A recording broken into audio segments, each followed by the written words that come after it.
The December night was extra cold, the wind slicing through my cheeks into my bones. Every cold breath my lungs sucked in was a piercing throb. Even so, I kept on running. I wanted to live.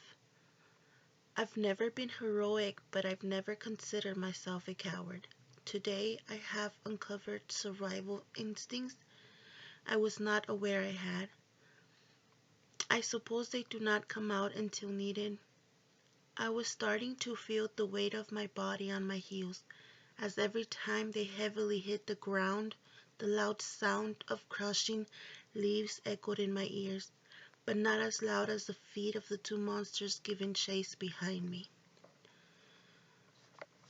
I wanted to run lighter, not make a sound. I kept running, unable to lose them. If I slowed, they would catch me, and I would have a bullet in my head, like my best friend. I thought with regret. Thinking of her suffocated me. She was my sister, the precious person who came into my life since I was 5, and now they have taken her from me. So the only thing I could do was keep on running, even when it seemed pointless. I was sure I was going in circles in this darkness. Every tree that passed me looked the same. Nevertheless, I kept moving forward, and just when I felt my heart was going to give out from this endless life race, I could hear the sound of running water. It was faint at first, but with every stride I took it kept on getting louder and louder, and just for a second, just 1 second, I felt a little warmer, because I felt hope. The road is up the small hill on the other side of the river. I was sure I could keep outrunning them until I got to it. Highway 9 was a busy road. There was definitely going to be people driving by. Surely someone would help me. But just as that hope crossed my heart, it shattered when I realized I had to actually cross the river. I did not know how to swim. I could easily drown in 2 feet of water. Water was my worst nightmare, my sworn enemy, the middle finger nature put in my life. The single teardrop that rolled over my cheek left a frozen trail to my now frozen heart. I could never again, I would never again get to see my family. I would die tonight one way or another. This was the end of my journey in this world. These two psychotic demons were going to kill me as well. It enraged me that they were going to get away with it. Even if they found our bodies, no one knew we were with them. They were going to be free to do the same to other girls. I could certainly imagine other girls had already ran the same woods I have. The water hit my shoes and the freezing temperature pulled me into my surroundings and to a complete stop. I picked up a sharp rock at the edge of the river, sticking out and out of place. I knew I couldn't protect myself with it, but I was already trying to carve into my arm the last message I wanted to leave in this world. Mike Sanders killed us. But I wasn't even finished with the first letter when I heard them so near. They started growling and barking like dogs in between laughter and all in mockery. A sinister voice ringed. "We have to take our time with this one, Mikey." That was the last sound my ears took in before the water engulfed my entire body. I had jumped in. In my mind, the image of Mike's humanless gray eyes and his sandy blonde hair with that evil incarnated kind of smile he sent my way felt as if no matter where I went, he would always follow me. How had we known them for months and never noticed such evil walked beside us for so long? We were not, they were not going to have me. I'll let the water, my enemy, become my mercy. I gave myself to it. I thanked it for saving me from dying by their hands. I saw the faint light of the moon fading as I went deeper into the water, my body becoming numb and the peace penetrating my body with it. As my eyes slowly closed, any air in my lungs left them. When suddenly I felt an urge to regurgitate and a pain in my chest, my arms flapping on their own, moving me through the water as never before. My wet face broke into the surface. I coughed out as much water as I could, followed by intakes of small amount of sweet, sweet air, before the water started pulling me again with its angry waves. But my body was moving on its own, fighting to live to resurface to the light that passed into the water, guiding me which way was up. My desperation grew and I started yelling for help each time I was out. Deep down, I knew it was no more than a whisper. For small moments, the warm sun caressed my face, confusing me as to why there is sun. I tried until my body lost its strength, leaving me again with no more air, the water covering the sun I had just seen. In my mind, I cursed the water 100 times over for allowing me hope, laughing in my face, killing me twice. As I closed my eyes once again, there was a glimpse of a black figure swimming my way. Not this time, you won't trick me again. I know you're not just nature. I know you're alive and trick people. You may give life, but you take it away, just like you decided to take mine today. As if the water could hear my last thoughts. I don't know for how long I was unconscious. When I came to, I was expelling the water from my lungs, struggling to get enough air in between coughs. My body was soaked, my palms touching the grass instead of dry dirt I had just run in. Remembering the last hours of my life, I was suddenly conscious of the strong arms holding me up. I looked up in fright, my eyes widening in horror. They had me, no. But what I saw was the most piercing dark eyes, nearly pitch black, just inches above mine. In seconds I was on my feet running. I didn't know who he was. He excluded danger so intoxicating. I wondered if I had went to hell after drowning. The terror this man imposed on me was so much more than Mike's. My body has been an autopilot for so long it was as if I was an outsider watching it all on a screen, as if my mind did not have enough time to process at the speed my body reacted. Even the confusion that this was not the woods I was in before jumping into the water, this was more of a jungle, didn't stop me from moving forward. The wind, the winter coldness no longer in the air. Instead, I breathed in a musty, flowery smell. "Stop her!" he called out loudly. I didn't have to turn back to know the rich, deep voice came from that man.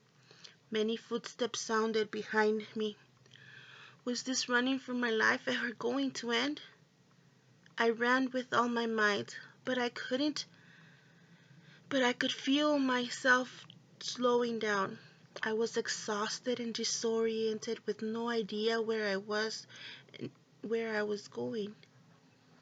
I had made a run for the jungle. I do not know if I was running from that man or from the water.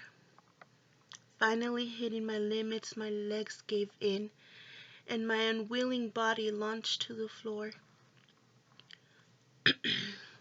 My arms half propping me up, not wanting to give up. I raised my head to look at my surroundings, looking for anything that would help me defend myself. I was overwhelmed by the scenery. The trees were endlessly tall, maybe 10 feet wide, vibrant green that nearly glowed. Flowers, purple and reds, adorn some of the trees. This place was so vibrant in different colors, it was as if taken out of a science fiction movie. I moved my head around, stopping right in front of me. I spotted a snake with I spotted a snake blue with gold stripes, but it had a crocodile-like head. Behind it a humongous dragonfly, at least to me it resembled one. In color it was green and brown, but I suppose it was more of a scorpion with wings. This was no 3-inch insect, it was more of a horse-sized sting. I was so mesmerized by the dragonfly I did not see the snake-looking one jump at me. I felt the swift breeze pass my face and the swoop wisp past my ear, followed by the crunchy sound of an arrow pierce the head of it, pulling it back to the ground. In slow motion the snake's tail, that had a stinger on its end, passed no more than a centimeter away from my eyes, before following the head to the ground where it lay dead. The buzzing that followed, like a herd of bees, made me look up to the dragonfly animal, taking flight and moving my way. The animal tail lifted like a scorpion. The view was covered by a tall figure. It was that man. I could see his peripheral clearly as he glanced back at me. A strong jaw adorned his full, meaty, juicy lips. He commanded, "Take her back to camp. Derek, Austin, you stay." He had full eyebrows that added to the darkness of his eyes that seemed to anger when I was lifted off the ground by a blonde-haired man. The blonde-haired man exactly like Mike. That made me struggle until the man lost his grip on me and with a thud I landed on the floor. But that was as far as I got. No more magical energy moving me forward. I tried to yell, "Don't touch me!" But when I opened my mouth, nothing came out. "Do you want to die?" The blonde voice was light. I looked up at him and he looked nothing like Mike. His blue eyes were soft. He picked me up again. This time I did not struggle.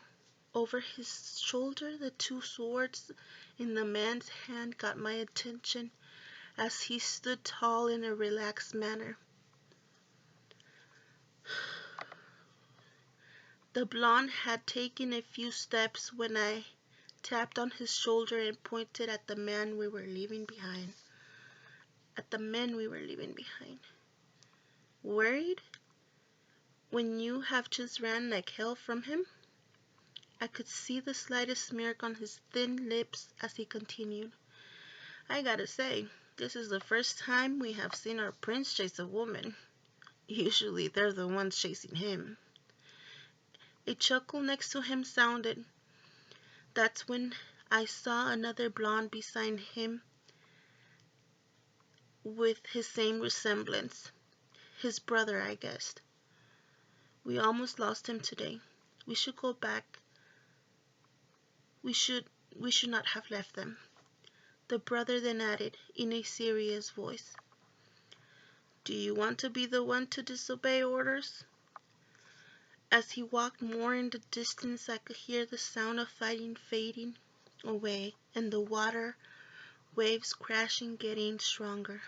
"I don't want to die," was a small whisper in my head.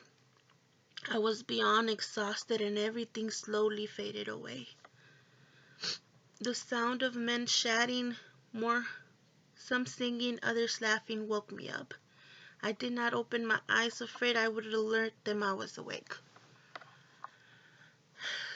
I just listened, my ears focusing on the deep voice of a man.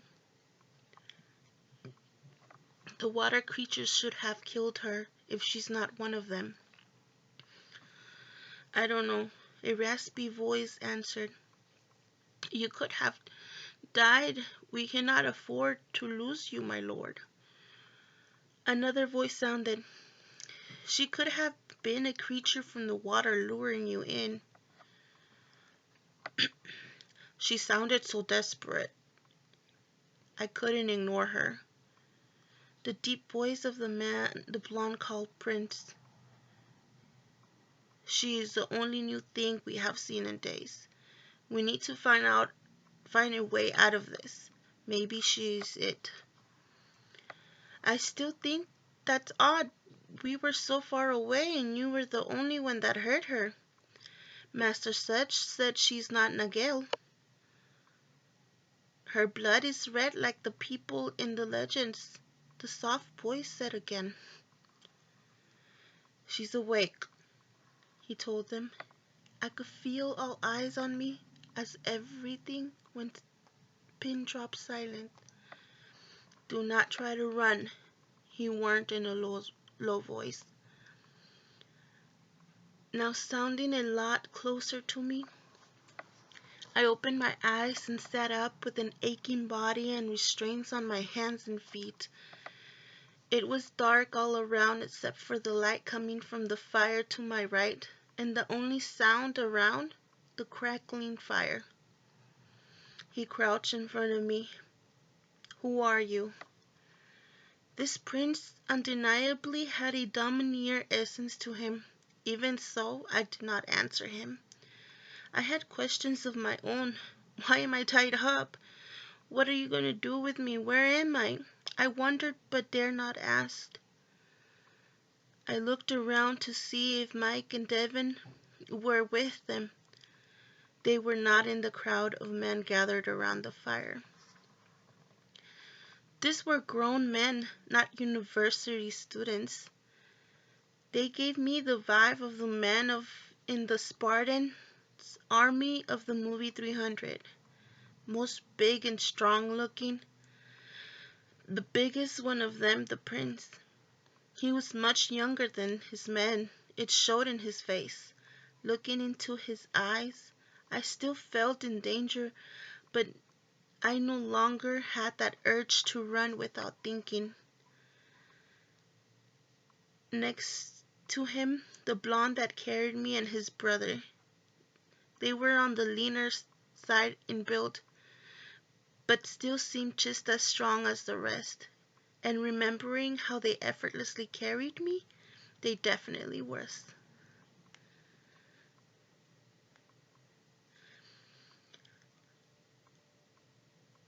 Out of place was an older man that even sitting down looked smaller than even me. Looking into his eyes was like looking into a grandfather with that wise old look. Something told me to be cautious of him. Heck, they were strangers, I and had me tied up. I must be cautious of them all.